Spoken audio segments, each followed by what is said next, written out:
descendientes siguieron haciendo historia en la vida mexicana. Así, Rafael Fuentes Vélez, el abuelo de Carlos, llega a dirigir el Banco Nacional de México, y más tarde en Jalapa, el tío mayor, Carlos Fuentes Botijer, se convertiría en un promisorio poeta, discípulo de Salvador Díaz Mirón, pero desaparecido a los 20 años de edad.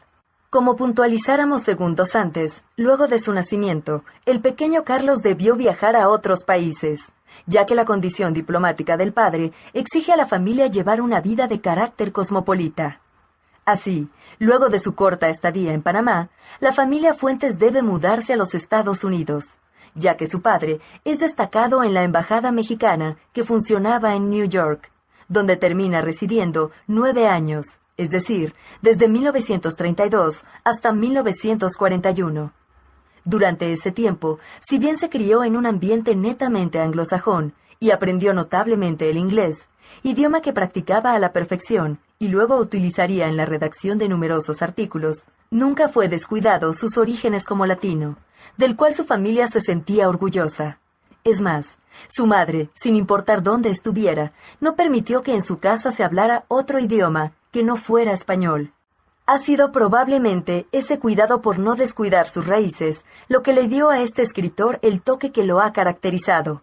El tiempo se encargaría de hacerlo notar.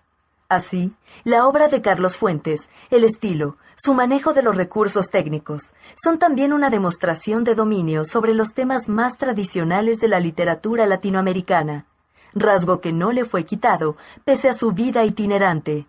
Y en efecto, su vida fue un rosario de viajes, de cambios de hábitos, de costumbres, de esfuerzo por no perder lo aprendido el año anterior, y saber que aunque se sentía mexicano y radicaba en Estados Unidos, debía pasar a lo largo de su vida temporadas por Montevideo, Buenos Aires, Santiago de Chile, Río de Janeiro y Ginebra.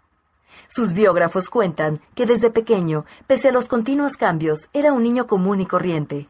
Eso sí, instalado en un entorno privilegiado donde su familia no escatimaba gastos ni recursos para darle una buena educación.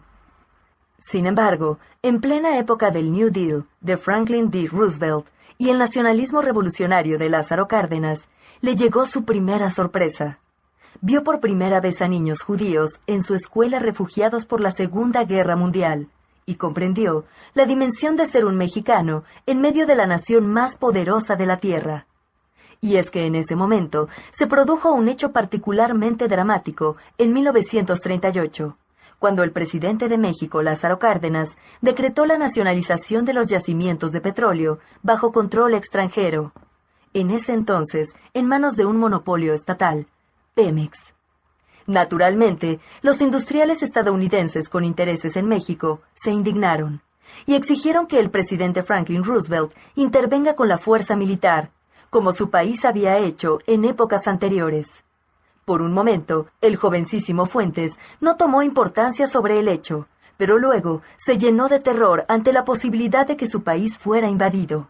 Afortunadamente, Roosevelt se negó y negoció un acuerdo, respetando la soberanía de México, al mismo tiempo que garantizó que los intereses privados afectados serían compensados. Este hecho causó una fuerte impresión en el joven Carlos, quien quedó impresionado con la diplomacia de Roosevelt y su propia identidad como mexicanos en un país extranjero. Coqueteos literarios y regreso a México. Aunque no supo explicarse el porqué de aquellos niños huyendo de Europa, cuando lo supo quedó horrorizado. El pequeño Carlos, desde siempre, fue un alma sensible que no alcanzaba a justificar las injusticias del mundo que todavía era nuevo para él. No obstante, su crecimiento, su acervo cultural y su gran imaginación empezaron a madurar antes que los demás niños de su edad, dando siempre muestras de un buen juicio y de una afinidad muy clara con la lectura. Fue en la ciudad de New York donde recibió sus primeras clases escolares, aunque en una escuela de lengua inglesa. La influencia de su entorno, la influencia positiva de su padre y las comodidades de su niñez hicieron aflorar su natural vocación por la literatura. Apenas a los 10 años, alentado por su rápida madurez, se inicia en el ejercicio de las letras, animándose a escribir sus primeros escritos en la revista del colegio chileno donde cursaba estudios, The Grange. o La Granja. To keep listening to this audiobook, I've left you a link in the description so you can do it, at no cost thanks to Audible's 30-day free trial.